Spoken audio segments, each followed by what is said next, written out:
अलग अलग कोनों से आए हुए 40 से ज्यादा लोग एक ई ग्रुप के साथ कश्मीर की वादियों में घूमने आए थे।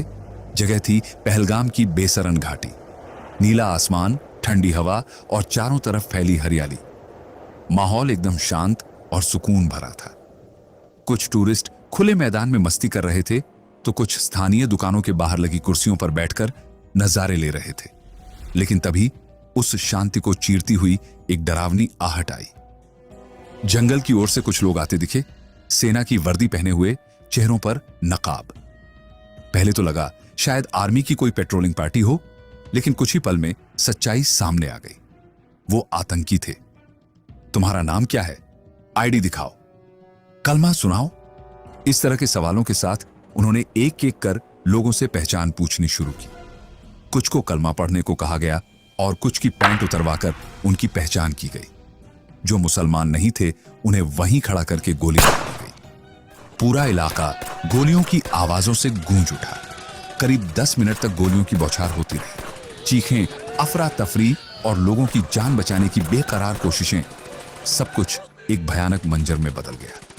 शुरू में बस एक मौत की खबर आई, लेकिन जैसे जैसे दिन ढलता गया, रात गहराती गई, वैसे वैसे हकीकत और डर दोनों अपना असली रूप दिखाने लगे।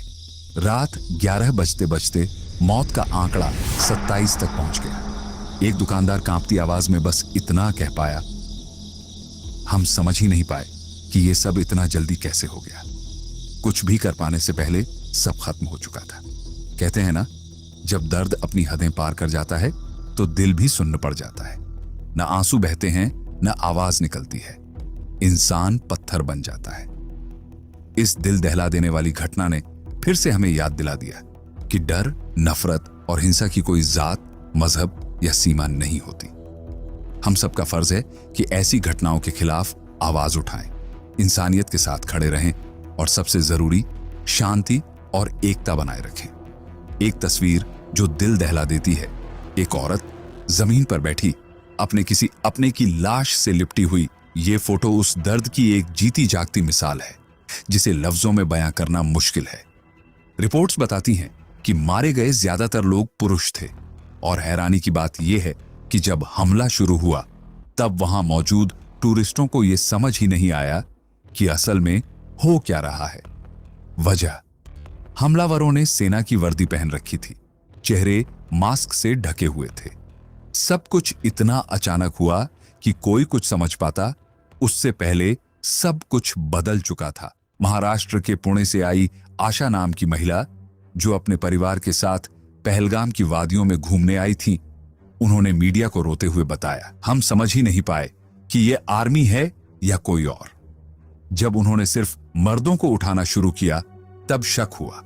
फिर उन्होंने जबरन कलमा पढ़वाना शुरू किया। जो नहीं पढ़ पाए उन्हें गोली मार दी। मेरे सामने ही मेरे पापा को 3 गोलियां मारी गईं। अब सवाल यह उठता है कि क्या यह हमला महज एक इत्तेफाक था या फिर एक सोची समझी साजिश? क्या कश्मीर में हुआ यह कत्लेआम किसी बड़े मकसद का हिस्सा था?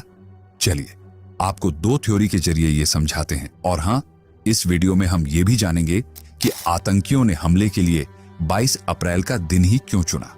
सबसे पहली बात, आपको यह जानकर हैरानी होगी कि अमेरिका की उपराष्ट्रपति इस वक्त भारत दौरे पर हैं और इसी दौरान यह हमला होता है। क्या यह महज एक टाइमिंग मैच है या किसी को मैसेज देने की कोशिश? दूसरी थ्योरी और भी चौंकाने वाली है। ठीक वैसे ही जैसे 20 मार्च 2000 को हुआ था।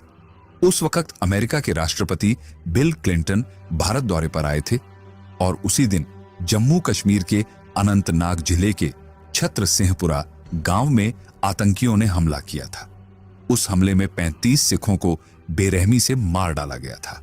इतिहास गवाह है कि जब भी भारत कोई बड़ा ग्लोबल अटेंशन पा रहा होता है, कुछ ताकतें होती हैं जो उस शांति को तोड़ने की कोशिश करती हैं। कश्मीर में यह पहली बार हुआ कि आतंकियों ने सिखों को भी निशाना बनाया और यही बात इस हमले को और भी खतरनाक बना देती है। दानिश परिवार